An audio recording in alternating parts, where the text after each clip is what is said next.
बहुत मायूसी है। इतना अंधेरा है कि हाथ नहीं सूझ रहा। इतनी उदासी कि हंसने लगे तो पहले आंखें छलक जाती हैं। ऐसे में एक छोटी सी कोशिश करने जा रहा हूं। थोड़ी सी रोशनी का कोई हिस्सा अपनी आवाज की मुट्ठी में कैद करके आप तक पहुंचाने जा रहा हूं। एक कहानी लेकर आ रहा हूं। हालांकि ये कहानी पुरानी है, लेकिन मुझे लगा एक बार फिर आपको ये सुनानी चाहिए। आज के परिप्रेक्ष्य में भी ये कहानी बहुत ही सार्थक है, और इस कोशिश के जरिए अगर आपके दिलों को जरा से भी अंधेरे से दूर कर पाया तो मैं अपनी इस कोशिश को सार्थक समझूंगा।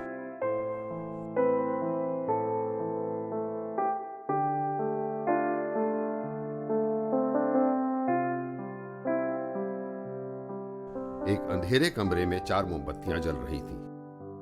रोशनी थोड़ी कम थी, पर फिर भी उसने सारे कमरे को प्रकाश से भर रखा था। वो मोमबत्तियां धीरे धीरे जलकर खत्म हो रही थीं। उस कमरे में इतना सन्नाटा था कि कोई भी उनकी बातें सुन सकता था।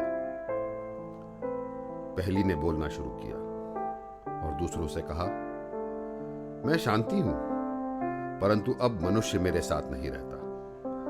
अब मेरे लिए कुछ बचा ही नहीं है, इसलिए मैं बुझ जाती हूं। और उसने अपने आप को धीरे धीरे पूरी तरह बुझा लिया।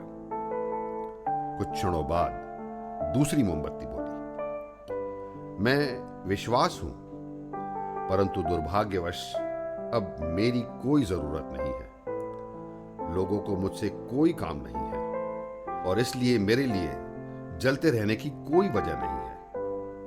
और उसने बोलना बंद कर दिया। कुछ समय पश्चात हवा का एक छोटा सा झोंका आया और उसकी लौ को बुझा गया।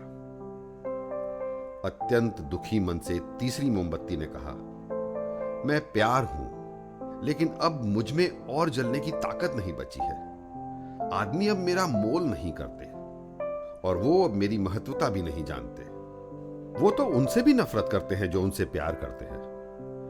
बिना इंतजार किए उस लौ ने भी अपने आप को बुझा लिया।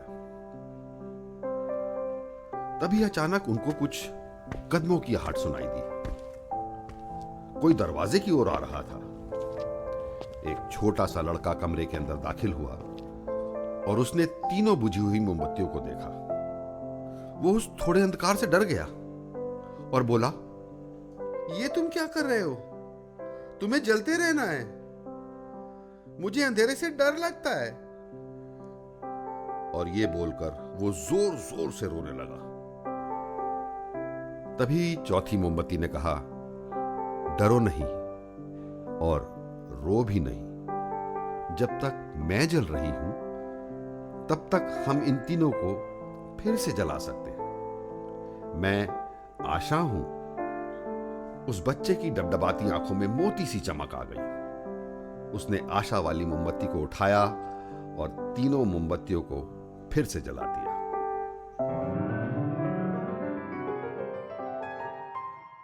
हम सब अपने समय में मानव इतिहास के सबसे मुश्किल समय का सामना कर रहे हैं, लेकिन मायूस नहीं होना है। आशा की लौ को जगाए रखिए, क्योंकि यही वो दिया है जो बाकी दियों को जलाए रखेगा। देखना, एक दिन आपको कोरोना से मरने वालों की संख्या के आगे 0 दिखाई देगा। बच्चे फिर स्कूल जाएंगे, हम फिर काम पे लौटेंगे। सिनेमा हॉल, एयरपोर्ट और मॉल्स में भीड़ फिर उमड़ेगी। हम खुशियों से नाचेंगे, झूमेंगे, फिर होंगी पार्टियां। Let's show the world we are resurgent Indians. जय हिंद।